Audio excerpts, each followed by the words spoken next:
one. So the procedure looks like this. You use your hands to wiggle your way in next to the food pipe, and the esophagus is a little bit off to the side on that side. So on the left side it's a little bit more difficult, and you dig your way in until you're touching bone, and that's pretty much when you nail the lymphatics against the bone, and just with gentle or not so gentle movements, downstroking movements, you're kind of milking the lymphatics downward.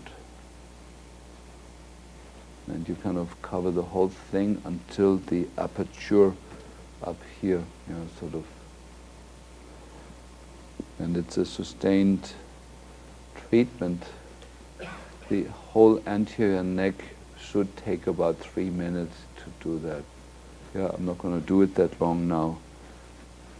And then, so I'll open the downstream and then upstream under the mandible. I want to milk the external tonsils, the external big lymph node that's there, and milking it both in a direction towards the chin, which is really anti-lymphatics, that opens the valves in the lymphatics by going against the stream, and then moving it backwards in the direction where the lymph should flow. And you kind of watching the patient's face, and you know when it's painful, you're on something that shouldn't be painful, and that will require more of it.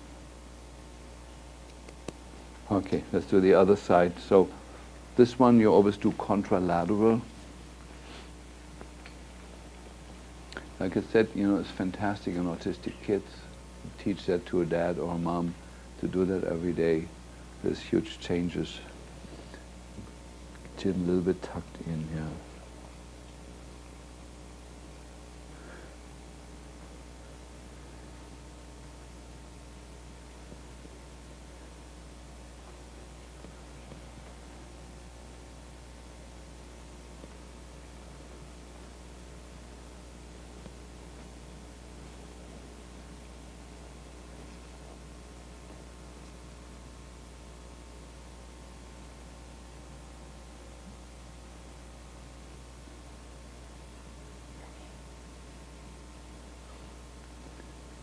It's very clear to feel the tissues and where it's scarred up and where it's blocked, and it's the same places where it's painful.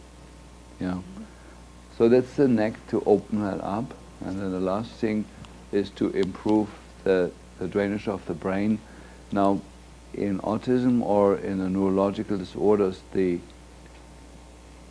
parent or partner that does the treatment, the ideal thing is to do it at night, because at night is when the system opens up. There is not that much value to do it in the day, but to show it to patients how it goes, you have to teach them in the daytime. But this is a technique only a live-in person at home can meaningfully do. Ideally as late at night as possible. And so this technique looks kind of coarse, opposed to the other ones look kind of elegant compared to this, but this one, the lymph drainage of the brain, you have one hand behind the occiput, the other one on the forehead, and it's a full body compression of the head.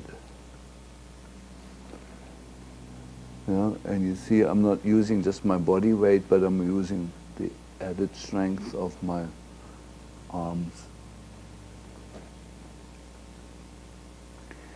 For a lot of people, this actually feels incredibly good when you do it.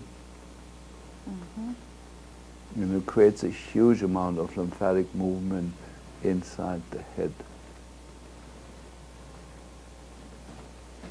When you do that, you actually feel, the bones in the head, and healthy or reasonably healthy people all move in relationship to each other. So by compressing at AP, you actually get a widening of the skull. With her, I can feel it. It's like not like a steel ball; it's more like a rubber ball. And by doing that, you get true increase in lymph flow in the brain and lymphatic drainage. All right, it's time to have lunch.